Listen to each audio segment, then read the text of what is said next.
Good evening, everyone, and welcome. I'm Susan Edwards, Executive Director and CEO of the Frist. We're delighted you're here for what promises to be a very stimulating lecture.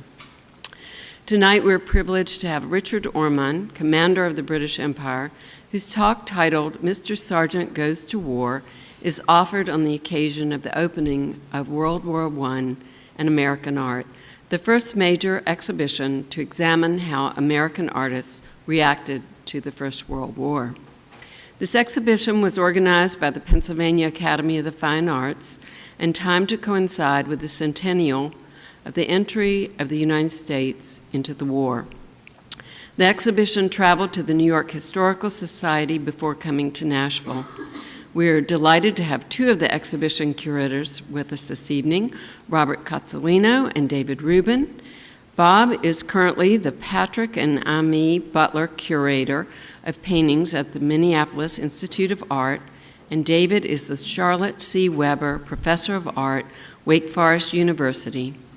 Ann Knutson, the third curator of the exhibition, was unable to join us this evening. Before we begin, I would like to acknowledge friends, colleagues, and the generous supporters of World War I and American art, its national tour, and the installation at the Frist Center. I thank the former director of the Pennsylvania Academy of the Fine Arts, Harry Philbrick, the current director, Brooke Davis Anderson, and David Brigham, president and CEO, and Louise Myrer, president and CEO of the New York Historical Society. The exhibition was made possible by a major grant from the National Endowment for the Humanities, Exploring the Human Endeavor, and another grant from the Henry Luce Foundation. The presenting sponsor for this exhibition is the Exelon Foundation and PICO. Additional funding was provided by grants from David A. and Helen P. Horn Charitable Trust, Edwin L. Fountain, the Wyeth Foundation for American Art, the McCausland Foundation, the General Representation of the Government of Flanders in the United States of America, Mrs. Helen Hornbickle, Carolyn Horn Seidel, Ellen and Leonard Milberg. Furthermore, a program of the J.M. Kaplan Fund, Bank of America, Mr. and Mrs. Beat Curdy, and Mr. and Mrs. Kevin F. Donahue, Connie and Jules Kay, Dr. and Mrs. Brian Murphy, and Ken Woodstock. The exhibition is supported by an indemnity from the Federal Council on the Arts and the Humanities.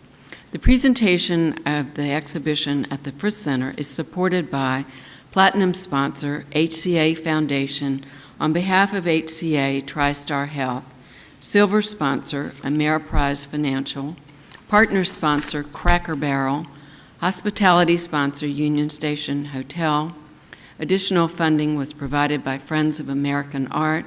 We thank Belmont University and Ocean Way Recording Studios for donating recording time and providing professional expertise to produce the audio guide. We thank Metro Nashville Arts Commission, the Tennessee Arts Commission, and the National Endowment for the Arts for general operating support. Tonight's lecture is funded in part by the Department of the History of Art, Vanderbilt University. Tonight we welcome special guests from the National Endowment for the Humanities, including the acting chair, John Parrish Peattie. Mr. Peattie was previously the publisher of Virginia Quarterly Review at the University of Virginia, Literature Grants Director of the National Endowment for the Arts, Counselor to the National Endowment for the Arts, Chairman Dana Goya, Director of the National Endowment for the Arts Operation Homecoming, writing the Wartime Experience Program, and Director of the National Endowment for the Arts Big Read Program. Mr. Peattie has served on the National Council for the Margaret Walker Center for the Study of African American Experience, Jackson State University, the Advisory Committee of Virginia Festival of the Book, Virginia Foundation of Humanities, and the Poet Laureate Selection Committee, State of Mississippi, Office of the Governor. Please join me in welcoming John, Parrish Peattie.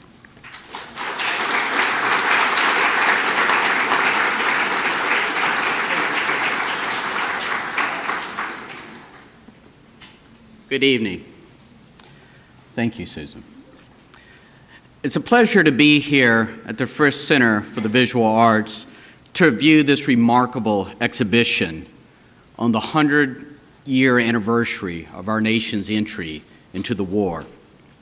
NEH provided about $300,000 for the creation, touring, mounting of the show, and on behalf of my colleagues, we're so proud to have done that. And as a Vanderbilt graduate, it is a personal delight to be here in Nashville to view it. And I want to thank the warm welcome for the congressman and the mayor today that we had with my colleague. And I also want to express to you how significant this exhibition is and how well curated it is, from John Singer Sargent to Marston Hartley to Georgia O'Keeffe. And again, to think of O'Keeffe in this context is itself a revelation to me. And when you look through the eyes of these remarkable artists, when you look upon, for example, Sargent's haunting painting Gast with that eerie yellow light, you are learning something that you simply cannot just get off the page. And so I think as our agency funds both this as well as Ken Burns' Vietnam War documentary that people are seeing across the country, I hope it awakens in all of us a deeper understanding of the American experience. I had the great honor, as was alluded to in the introduction, to spend 7 years of my life working with the active duty U.S. troops, Afghanistan, Bahrain, Kyrgyzstan, Persian Gulf, and about 30 domestic bases, teaching with veterans therapeutic writing workshops to help them process their wartime experiences. And I can say from experience that art provides a way through trauma, both for the maker of that art as well as for the audience. And when we look upon this collection and just the breadth and depth of it, from official war artists to relief workers to soldiers to political dissidents, from aerial photography to poster art, and including traditional painting techniques, this exhibition is profoundly moving, it is culturally vital, and it is nationally significant. So please join me in commending the Frist leadership and their staff, the curatorial team, and the many supporters who have made this exhibition possible. Thank you.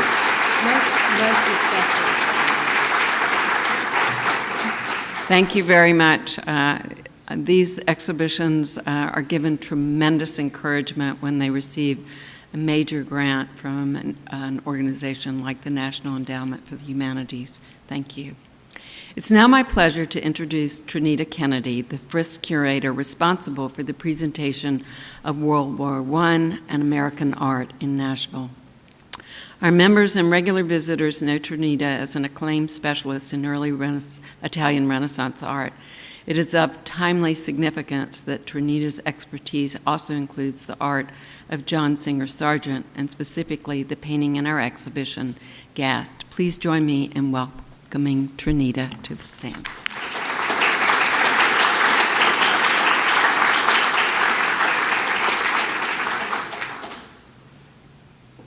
Thank you, Susan. Good evening, everyone.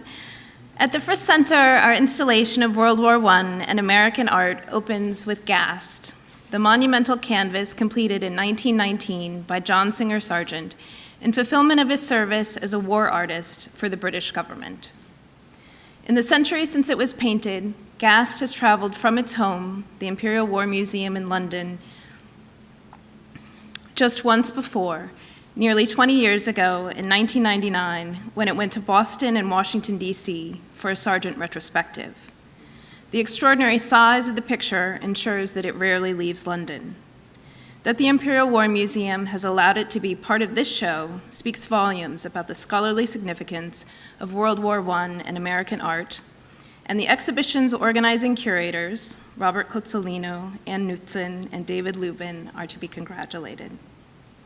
The Imperial War Museum has also enriched this exhibition with 5 exquisite watercolors that Sargent painted while on the Western Front in the summer of 1918.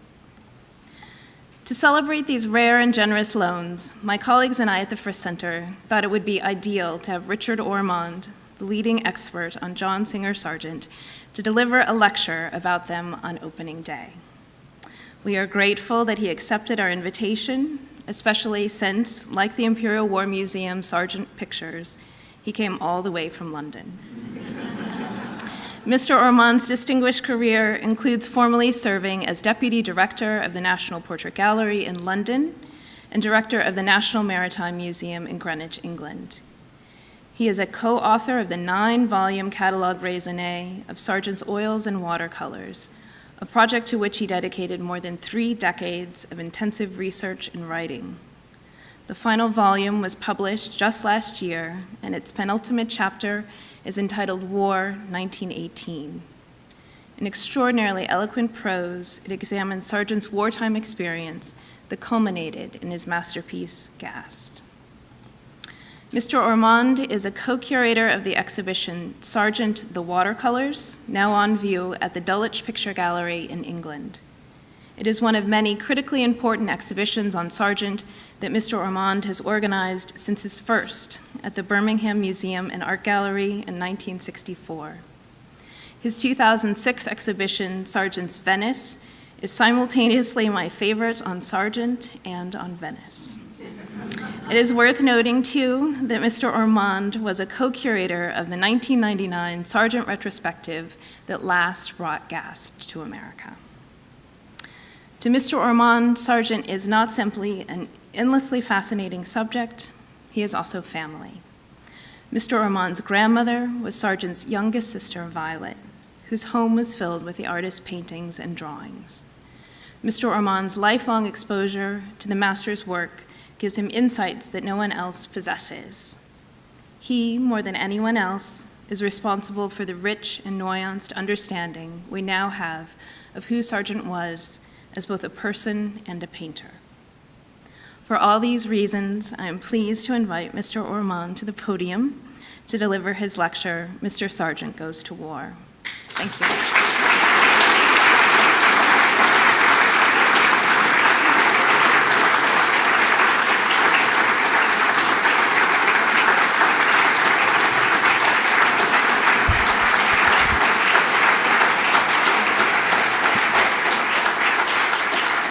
Thank you very much for that nice introduction. I'm thrilled to be here at the Frist. I think it's marvelous to see the exhibition, and I'm thoroughly enjoying Nashville, and everybody's been so kind to me. So many thanks to Susan and her colleagues. I'm going to rattle through the early life of Sargent. I'm sure a lot of you know it all backwards, but just before I get to the war, I thought I'd remind you of a few facts and figures as we go along. So Sargent's born in Florence in 1856 to expatriate American parents. Dr. Sargent was a promising surgeon. Mrs. Sargent was loved travel, she loved Europe, and they came to get over the death of a firstborn, and in the words of one biographer, they forgot to go home. And so Sargent lived a kind of gypsy life, they were never anywhere long enough to have their own furniture or their own house. They went down south for the winter, to Nice or Rome or Florence, and then back up to the cities of Europe, to the Alps or the Pyrenees in the summer, a sort of expatriate circuit, if you like. And Sargent was born in Florence in 1856. He had very little formal education, most of it provided by his father, but he did speak 4 languages. He'd seen most of the great sights of Europe. His mother, who was a keen watercolorist, and she insisted on her children sketching, and she always said that if they began a sketch, they had to finish it. So she was quite a martinet in that way. He had 2 surviving sisters. Emily on the left was a year younger than Sargent, seen here in a charming early sketch by by Sargent. And again, another biographer described her as the wife whom Sargent never had. They neither of them married. They were very close together, both very musical. Emily is a marvelous watercolorist. I'd love somebody to do a show of her watercolors sometime. And very intelligent, sharp too. She didn't suffer fools gladly. On the right, Violet, 14 years younger than her brother, the baby of the family, and she's my grandmother, seen here in a rather splendid impressionist sketch out of doors by the river. She posed for him quite a lot as a young woman. She married a Swiss, and they were inveterate travelers, so nothing really much changed. The children were born in various exotic places. So that's the family. The Sargent parents have to reluctantly come to the conclusion that their son is, the one thing he really wants to do is to paint and be an artist. And so they think, well, if that's the case, we better get him trained as well as possible. So off he goes to Paris, because that's where you got trained, in the studio of Carolus Duran, a fashionable French portrait painter. But it's also important to remember that Sargent studied drawing in the École des Beaux-Arts. So he was both doing this rigorous training in drawing as well as painting in Carolus Duran's studio. And Carolus Duran taught his pupils to paint from the very word go, and to paint, well, the French lovely word, au premier coup, with the first stroke, and no sort of fudging away. You had to describe a tone or a half-tone, and Sargent took to this absolutely as a duck to water, and it's this facility with paint, right from the word, the mastery of the medium that underlies everything he did. And you see it in this marvellous portrait of his master, a sort of sign-off. Here's the young Sargent, as it were, acknowledging his debt to his master, a most original portrait of capturing the personality of this rather dandified artist, very much a favourite of the Salon, and you see that little touch of purple in his lapel, which is the Légion d'honneur. So he may look rather bohemian, but he's quite establishment. But he's also a friend of Manet, and there are all those categories of impressionist and academic don't always terribly work. Sargent makes a great impact at the Salon, both with his portraits and with his subject paintings, that wonderful great painting of El Jaleo, the flamenco dancer in the Isabel Stewart Gardner Museum. And then all goes sickeningly wrong with the portrait on the right, the famous portrait of Madame Gautreau, which he plans as a masterpiece. It's not a commission, it's a picture that he asked to paint, he's fascinated by this peacock-like woman, particularly the profile, and he takes 18 months to paint her. Goes to her country house. He's always complaining about how lazy she is and how difficult she is as a sitter. She's not French, she's from Louisiana. She's a fellow American expatriate, which is an important point. She'd come to Paris because the plantation was doing very badly, and with her sister, and they both marry quite well, and Madame Gautreau marries a French banker. Anyway, Sargent plans this as a chef d'oeuvre.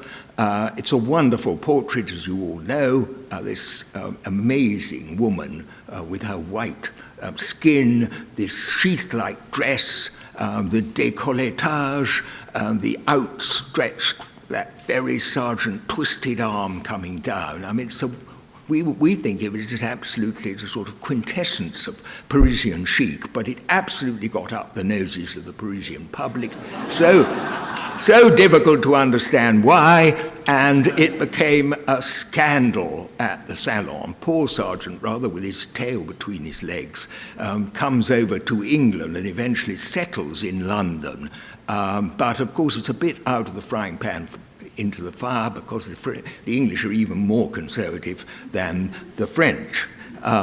Anyway, he's painting wonderful impressionist pictures, because he's not got many commissions. He's got lots of time on his hands. He's out a wonderful village Cotswold village in England, a whole group of interesting, lively artists, Anglo-American artists and writers congregate of a summer, and he paints this wonderful picture, Carnation, Lily, Lily, Rose, a sort of jumbo sketch, all painted out of doors over 2 successive seasons. The daughters of an artist friend, the Barnard sisters, and if I can interject a little autobiographical, I did know one of the little girls, Dorothy, who was my brother's godmother, so in extreme old age, still living in Broadway. Anyway, this is the sort of ultimate garden picture, and it did score some success at the Royal Academy. The English love little girls in white, and they were able to overlook the freedom of the painting. It's wonderfully free, in spite of the fact it was painted over such a long period of time. It's garden pictures, incredibly difficult to paint gardens with any success. I always think this is the sort of ultimate in garden painting, garden pictures. And the breakthrough for him as a portrait painter comes in 1887 when he's asked to paint Mrs. Marquand. He comes over to America. He's greeted as a prodigal son, a returning hero. He's showered with commissions, amongst them the wonderful portrait of Isabel Stewart Gardner, that extraordinary woman who built Fenway Court, the fantastical Venetian palazzo, and posed rather, I think, as in emulation of Madame Gautreau in a black dress again, against this amazing Italian piece of fabric. And it was much criticized at the time because Mrs. Gardner's was rather, she liked shocking conventional Boston society. So her husband said, "I'm never going to lend that picture again." Anyway, and on the right, Sargent comes into his own in England in the 1890s, and he's recognized then. His rather flamboyant French style is suddenly meets the spirit of the age, and he becomes the great Anglo-American portrait painter. This wonderful portrait of Mrs. Karl Mayr, the wife of a diamond merchant. I just love it. It's the sort of quintessence of Sargent. It's all seen in the most extraordinary way. The foreshortening that forces the great dress to come billowing out, and she's there with her children behind this great frothy, and she's so full of life, Mrs. Karl Mayr. And somebody said to me recently, "Oh no, she's not." Said, it's not a motherly gesture to her children. It's back, children, back.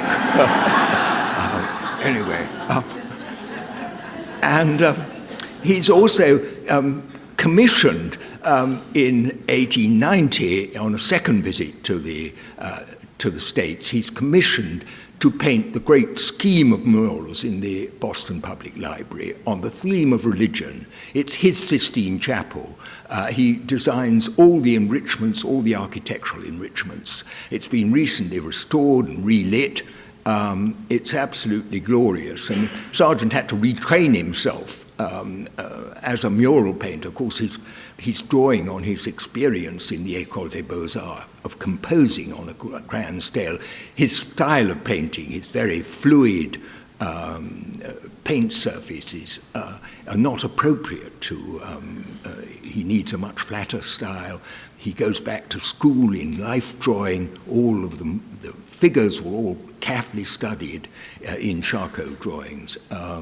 And it's rather breathtaking, I think, as a whole scheme. And he later went on to do the Boston Museum of Fine Arts with a great classical scheme. And this, in his view, this was his greatest contribution to the art of his time. And eventually, when he gives up portrait painting, it is in order to complete the murals and also to paint landscapes. He reaches a certain point in his life and thinks, what am I going to do for the next 15 years or 20 years? And he says, well, I don't want the pressures of portrait painting. I want more freedom and I want to finish the murals.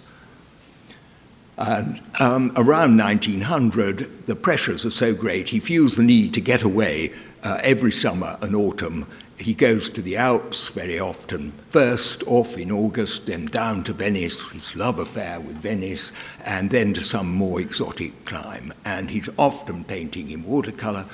I think they're very modern, these watercolours, and you will see some more when he gets to the front. Again, in watercolour, he's just as fluid as he is in oil. And what he can achieve, the effects he can achieve. And I always feel he's challenging himself. He never takes the easy line. He doesn't follow easy formulas or easy popular subjects. He's always, and he crops, he condenses, he uses all sorts of media. He's fascinated with pattern. You see here the gourds. I mean, goodness, it's what, you know, where are we? We're completely ungrounded. We're presumably looking up at this trellis with the light coming through, almost abstract and so exciting. And that's what I think. Sargent is a real modernist in the way that he composes, and he's got the fluidity to create amazing effects of light. And the little sketch just of a mountain fire sweeping across, all done. Just, I mean, the fire there's hardly any flames at all there. It's just the smoke tumbling down. And then goes to Palestine in 1905 to mug up on the murals and spends time with the Bedouin in the desert and does some wonderful watercolours. Wonderful confrontation. You wonder what Sargent made of the Bedouin and what the Bedouin in Earth made of Sargent. We now reach the war, you'll be glad to hear, after all that time. He was in the Tyrol in 1914, and the war broke out, and he was trapped there with his companions. He had various artist friends. With his family, he liked to spend time with his sisters and nephews and nieces in the Alps, but after that he would go travelling with his sister Emily and with other artist friends. Anyway, they're trapped in the Tyrol, and it takes quite a long time before Sargent can extricate himself, although America is, of course, a neutral country. His English companions get away much more quickly.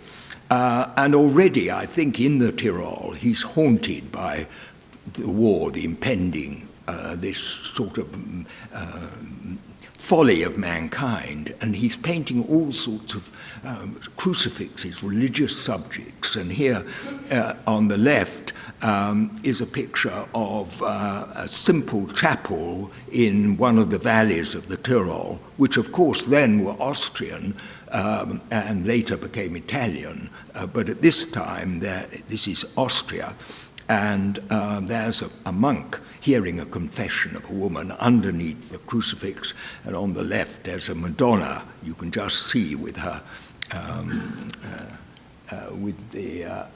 she's got the sword, she's the Madonna of the Sorrows, and on the left, this is at Colfush, now Colfosco, a woodcarver is carving a crucifix with a much older one on the wall behind.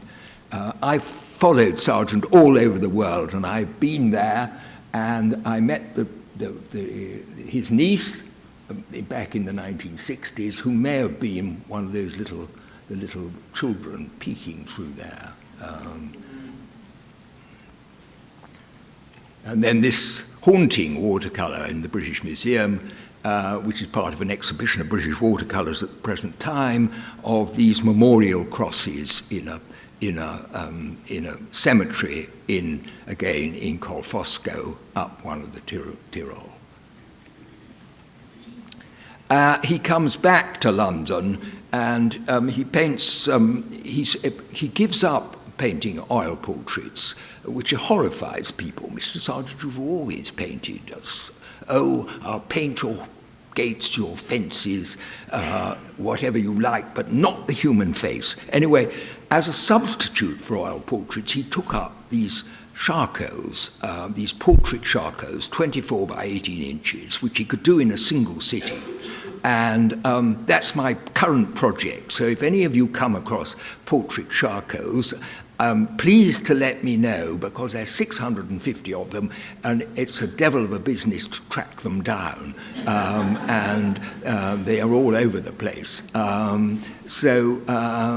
Any help gratefully received. He did a number of soldiers at this time, and there are haunting stories. The man on the left was a man called Balfour, who was the second in command of a regiment, and they said to him, "You can't go to France, you're too old." And then the colonel fell ill, and Balfour said, "Well, they'll follow me, I must take the men."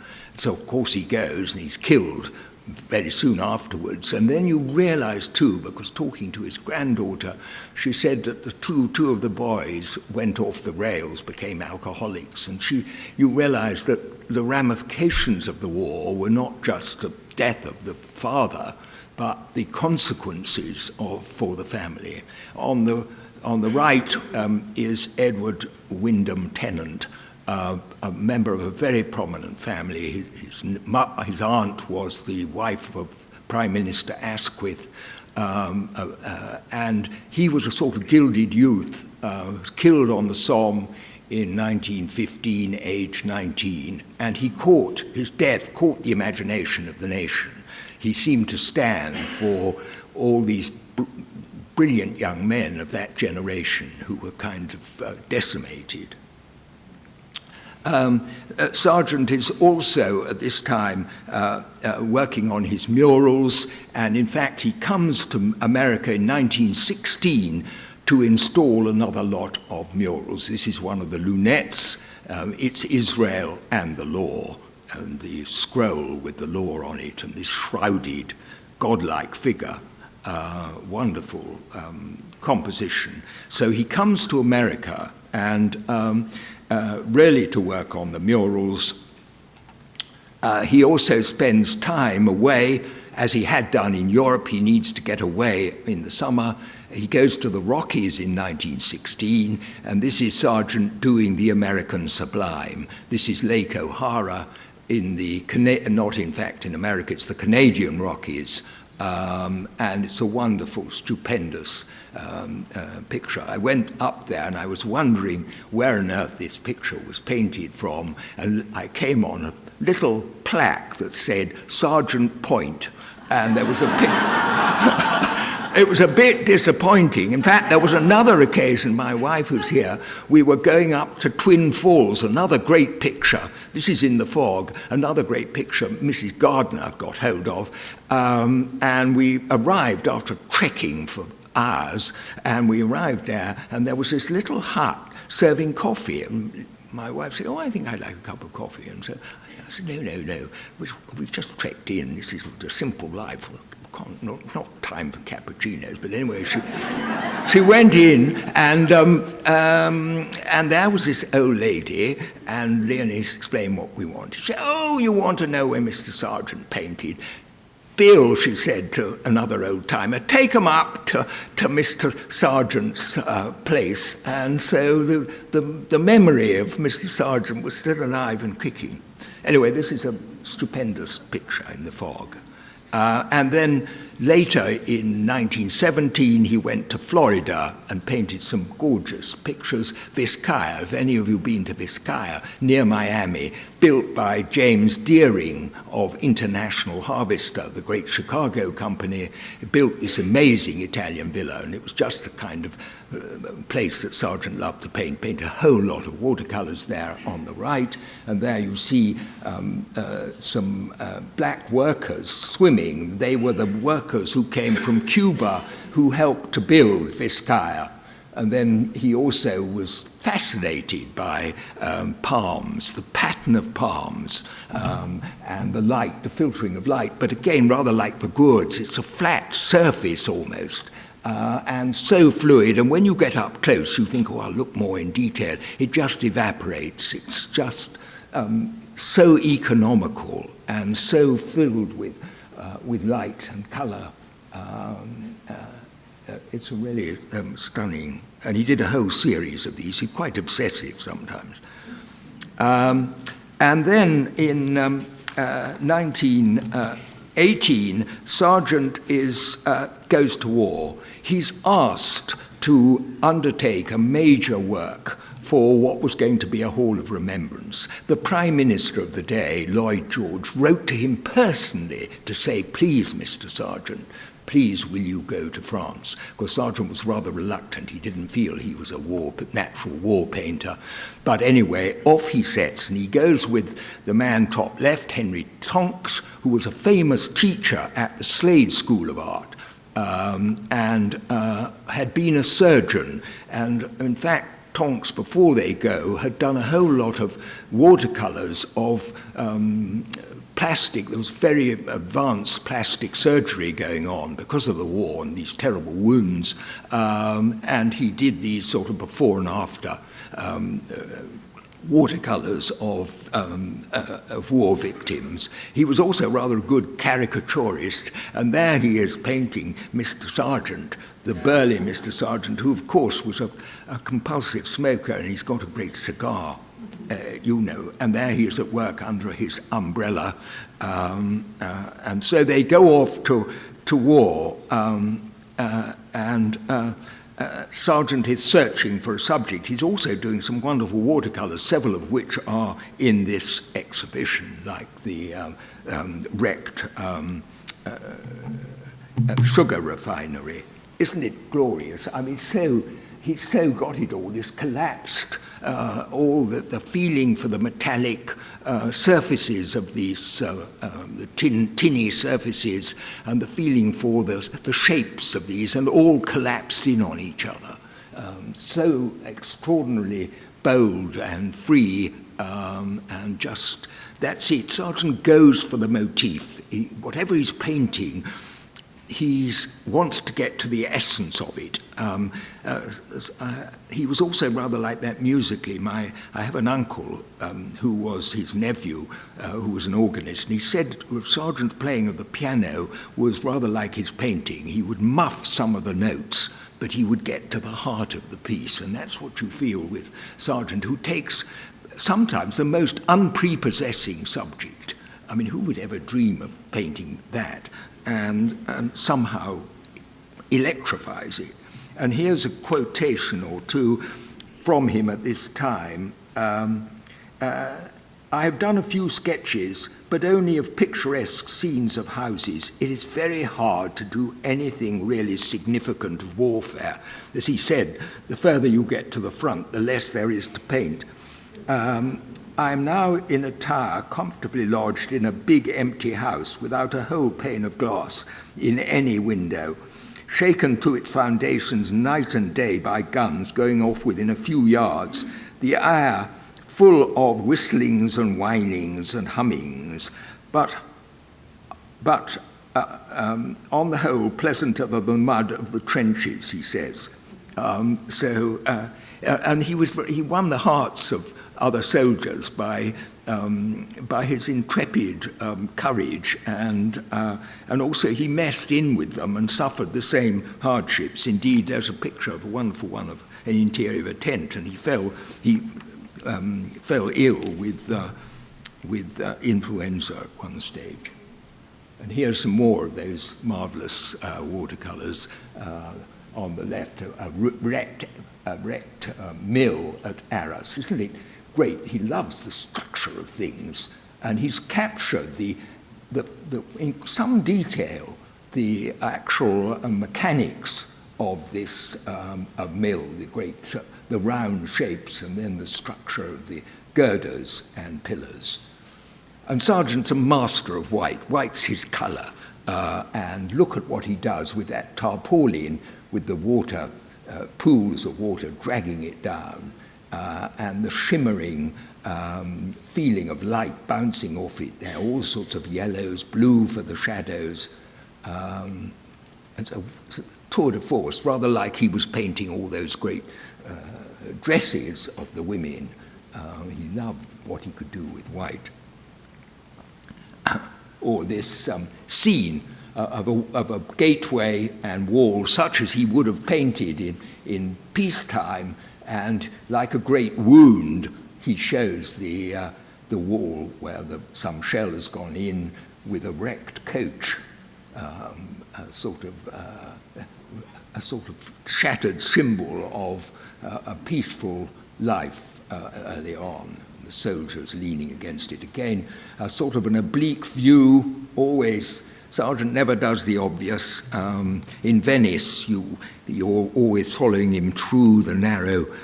He doesn't do the big set pieces. It's often the angles are odd. He's very influenced by photography. He takes photographs himself, and the way that photographers crop and organize I think was very influential on him in the way he composes watercolors. And actually the soldiers themselves, you can see that there is an element, of course, and I was struck this time by looking at the Sargent in the exhibition by how distilled his vision of the war is. They're surrounded by much more violent images, and somehow his are rather distilled. It's very understated, his feeling for the war. But he has a natural, I think, affinity with the soldiers who are suffering there, two of them slumped out. But you can see, if you compare it with the photograph, he is somewhat idealizing the soldiers. And there, thou shalt not steal, of course, it was forbidden for the soldiers really to raid the local people because you didn't want to antagonize the local. But there they are doing what boys always do, snitching the fruit. And this rather beautiful painting of the interior of the cathedral at Arras, a neoclassical building, and Sargent loved neoclassicals. Architecture he loved its pillars and pilasters and arching spaces, and here the sunlight glowing in, and there the shattered orchestration of this heaps of rubble, the headless statue. And somebody described it as the spirit of beauty in destruction, and another critic called it a romantic meditation on classical ruins. The subject that the War Commission, and they were very active, they were sending lots of artists out to the front, but the one that Sargent was asked to do was not a documentary subject, not a sort of an immediate documentary subject, but something that would be a reflective work on the heroism and sacrifice of war. And it was intended for a hall of remembrance with 2 or 3 other big pictures that were going to encapsulate a more set-back view of what war meant. And, of course, it was never built. And Sargent's picture was going to be the centerpiece, and they wanted him to do a picture that would show, because he was American, that would show the Allies, the Americans and British, collaborating in some way, bringing the two armies together. And Sargent did begin exploring the possibility of doing such a subject. And you can see here one of the ideas he had of the Americans full of vigor marching up to the front, and the bedraggled British retreating, and here a whole lot of army lorries and this processional people on horseback. So this was, he called it the road, and he explored it quite a bit further in, there's another study for it, wonderful great gun there with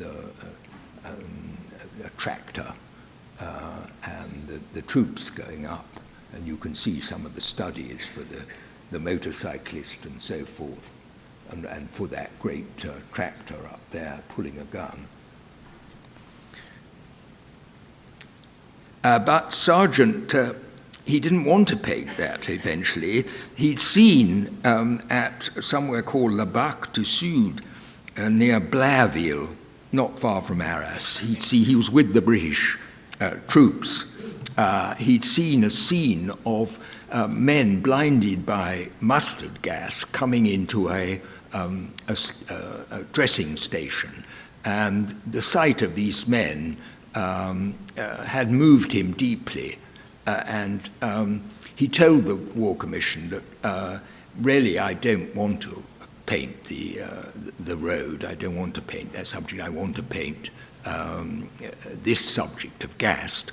And so it was quite a sort of a head-to-head. And Sargent finally said, well, look, I will paint the road, but I'll only do it 5 feet across. If you want the 20-footer, it's got to be Gast. And so the commission eventually conceded this, and so Sargent was able to paint Gast. And this is a study for the picture. So this is kind of first idea for what he was going to paint, and of course it then gets elaborated. And I'm showing it beside a picture by Augustus John. He was another of the artists who was going to paint a scene of the Allies collaborating.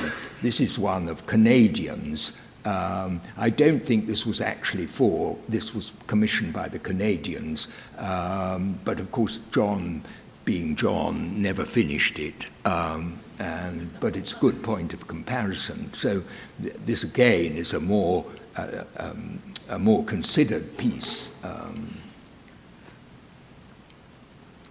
as compared with the picture here on the study of Nevinson, Charles Nevinson, called Paths of Glory, the kind of ghastly reality of the war. With these soldiers shot down before the ubiquitous wire. And there is Gast. Sargent was no stranger to processional pictures. He painted them throughout his career, intervals, and I'm just showing that lovely picture of Kashmir, which is one of his nieces, posed for all 7 figures, and they move in stately fashion, as if they're going to some shrine or whatever. I wonder, 7, are they the wise or foolish virgins? But it has that sort of wrapped in this cashmere shawl and moving in sequence across. And in the same way that we know it was the same model, I have a feeling, or a friend suggested to me, that actually with Gast, it's almost like a series of stills from a film, that it's the same figure moving in across. And it's a sort of classical frieze. It's very formal, very idealized, of this frieze of men moving across this golden landscape. And all kinds of layers of suffering, these suffering men in the foreground, like a sort of vision of hell, and another groups of men. And then in the background, you see the tents, this golden evening. Some of the troops are playing football. You notice too that up there, what you might have taken for being birds are actually planes fighting up in the sky. And of course, the pathos of these men. Mustard gas, chemical warfare, was one of the horrors of the First War. You could be blinded, you could actually die from the mustard gas if you got it very badly. And it did have long-term effects depending on how much you took in. I think Sargent is reflecting on the sacrifice that these men have made in the cause of the war. I think it's a very, very moving picture, the way it's composed, the whole feeling of this illuminated sky. It's a spiritual picture. Sargent, some critics have felt that there's not enough emotion in Sargent. It doesn't reveal himself enough. He's so understated, that it's all visual, but there isn't real heart there. What's he really feeling? But I feel here he does, in his own way, capture the pathos and the horror of war. You see below, he was given a lot of photographs by the British War Commission to sort of, I think, stimulate ideas. He had the whole albums of photographs, including this one that is quite well known of men again. You can see how Sargent transforms the sort of the realism of the photograph into this magnificent composition. And yes, there are various things I think were in his mind. Brueghel's famous blind leading the blind. I also think the burghers of Calais, the great Rodin, if you remember, they were about to be executed because they'd revolted from the British crown, and Edward III was going to string them up, and his wife, Queen Philippa, pleaded for them successfully. Of course, Rodin is a great friend of Sargent, and Sargent helps to find him English patrons. I also feel, maybe mistakenly, that the guy ropes there may be a reminiscence of a picture that Sargent loved, which was the great crucifixion scene by Tintoretto in the Scuola San Rocco in Venice. It's just an idea that there may be some reminiscence of that, because the crucifix is being dragged up by the men down here, and the guy ropes. And of course, with the murals, Sargent is also designing processional pictures on a big scale. This is Heaven and Hell in the Boston Public Library. The blessed are rising up to heaven in a great sort of processional way, and then down below these tangled bodies, rather like the bodies of the men. So Sargent is well able. He's doing all this large-scale composition in Boston. He's well tuned to create convincingly a major picture like Gast. He's also, the war affects him quite directly. This is two of the murals. This is church, and this is the synagogue. Synagogue got him into terrible trouble with the Jewish population in Boston because they were outraged by the way that synagogue had been, as an old woman, with blindfolded, and it was no good, Mr. Sargent saying, but look, this is I'm following medieval iconography. This is how synagogue is represented at Reims Cathedral and other places. They felt that he had shown contempt, and so there was a terrible, terrible row, and the Jewish population said this must be taken down, this mural, but the trustees, rather like now that it's all statues and pictures are being removed, in the same way that there was a strong movement, but the trustees held their nerve. Anyway, there has been a suggestion. There's a very good book, that's Rosemary, his niece, his favourite model, that she may have for church, and she was at that time tending wounded soldiers, blinded soldiers in Paris. And this has a rather look of a greatcoat.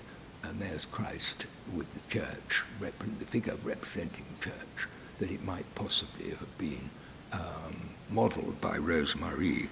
And there she is in one of those dazzling, this is a detail from the book.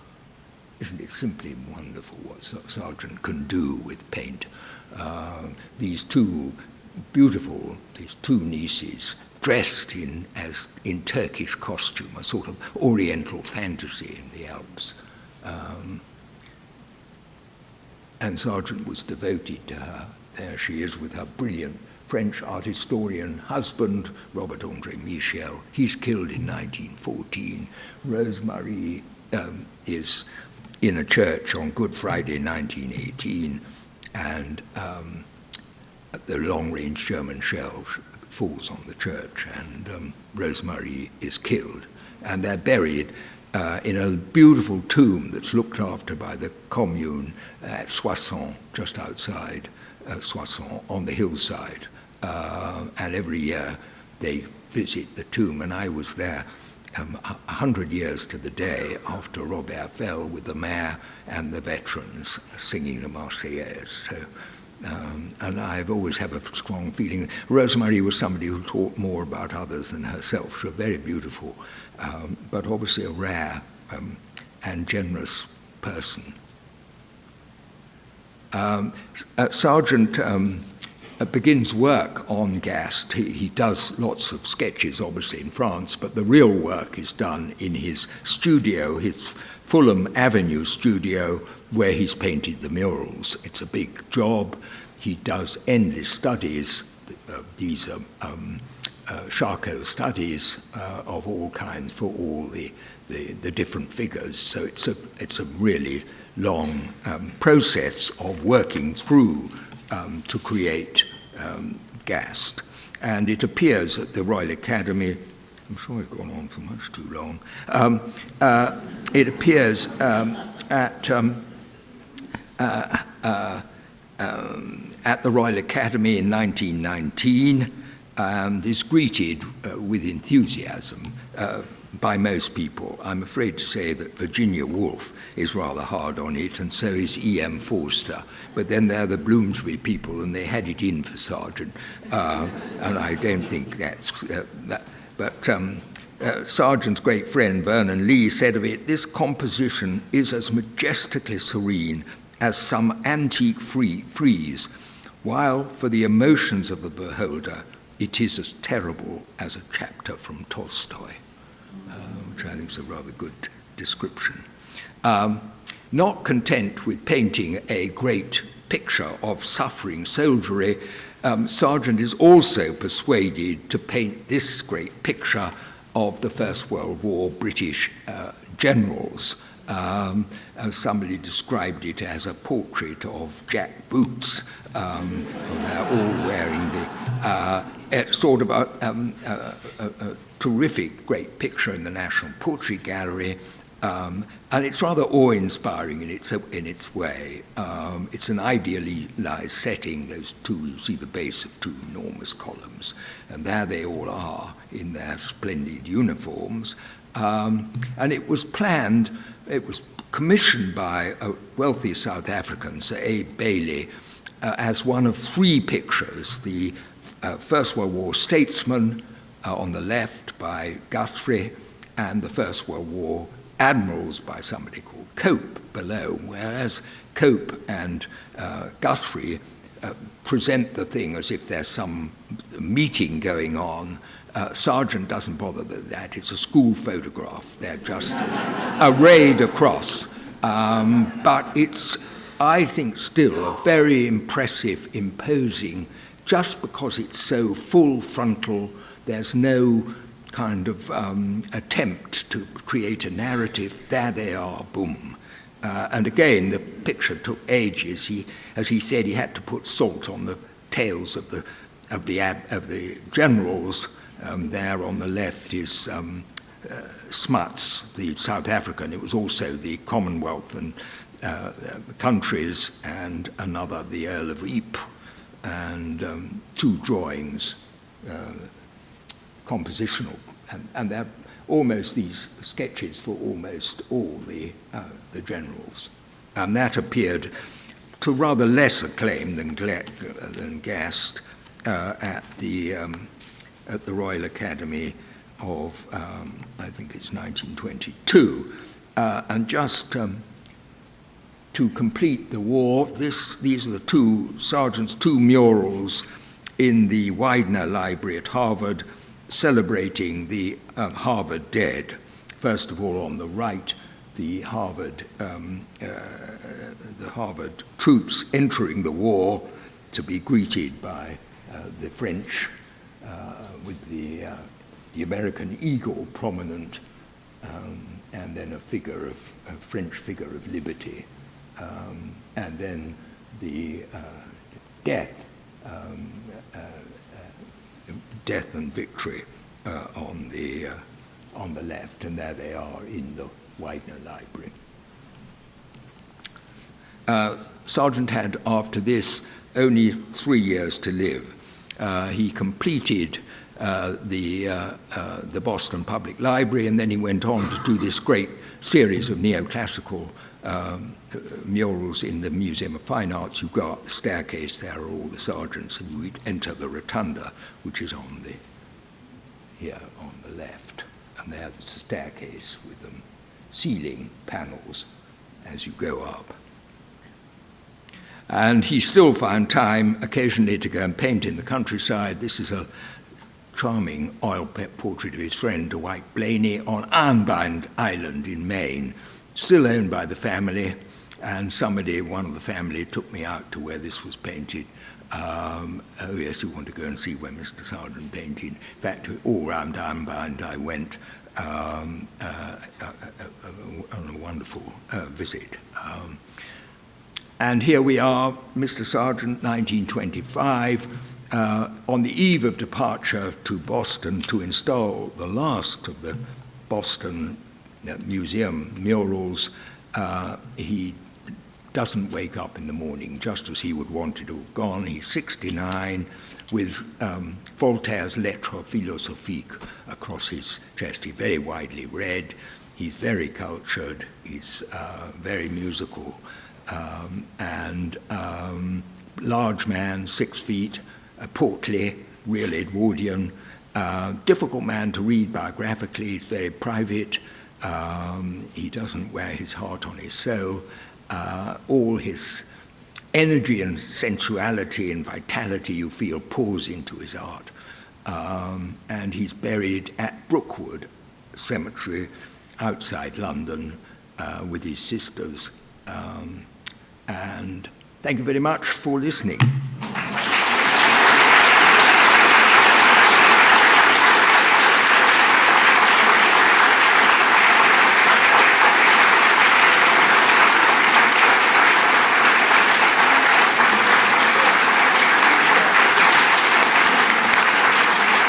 Thank you very much. I'm sure we all agree that was an absolutely splendid talk or lecture.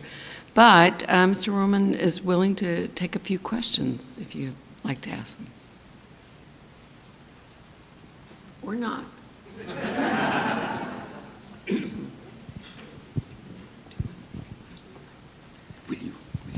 Thank you very much for that splendid lecture, Mr. Ormond.